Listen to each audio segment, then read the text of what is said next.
Coming to its research, like modern research, it is known to have antimicrobial, hepatoprotective, and cytotoxic and anti-cancer effects.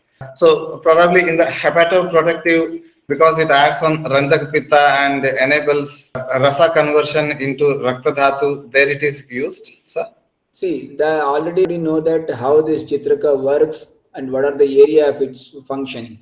The same thing has been studied, and if they had done the supportive document for our claims, then it would have been a very wonderful one.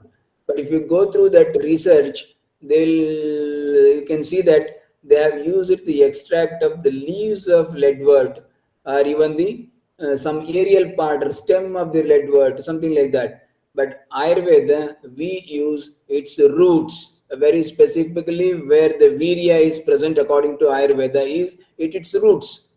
So we are selecting such a drug. Of course, a drug may contain its Veerya in different parts, and but Ayurveda speaks about where the prominency of Veerya is there. That should be taken as a useful part, and we are using it.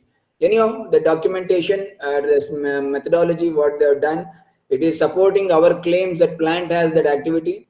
We can accept it boldly, no problem. And how do you use Chitraka in your clinical practice? What are the important herbs and medicines that you use with Chitraka? Usually, I go for Chitraka Haritaki in some of the conditions of respiratory illness, and then Chitraka Divati. That's usually the combination where we use it. And because of its potency, and there is a chances of causing a side effect, you should be very cautious while using in practice. So that's why we take this Chitraka only in those patients where all other things have been tried, and patient is willing to go for any type of procedures or even any type of medicines to come over his problems.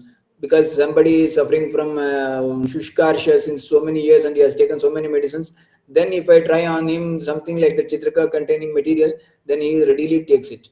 Otherwise, many times it so happens that if you give, the patient may come with a second day, third day, something, sir, burning sensation or something like that. Some complaints will be there. So it is better to take these things into consideration. And that's why I use the safest one, that is Chitraka Haritaki. I never come across any complication in that. And then Chitraka Divati, to some extent, no issues with that. So that I use it usually. And very rarely, many times, particularly this Panchakola Churna is also used, but it is comparatively lesser. Chitraka Haritaki, it contains Chitraka, Amla, or Amlaki, Guduchi, along with Dashamula, Haritaki, and Trikatu that have like a potent, it also contains like a Twak, Patra, Yavakshara, and honey. It's largely used in bronchitis and where there is sputum collection, productive cough. There's a Chitraka Haritaki. Yeah, definitely. It's in chronic asthma patients, and where there is a productive cough is there, of course, and there is even I have tried with some fibrosed lung conditions. I use this because it has a deep penetrative capacity and to break open the things, and it is good in those areas. But only thing is that in the fibrosis of the lung, we cannot have a total reversal. It can only be continuously given, and the Yapya type of treatment goes on, and the patient, as long as is consuming this, and he will be feeling comfortable.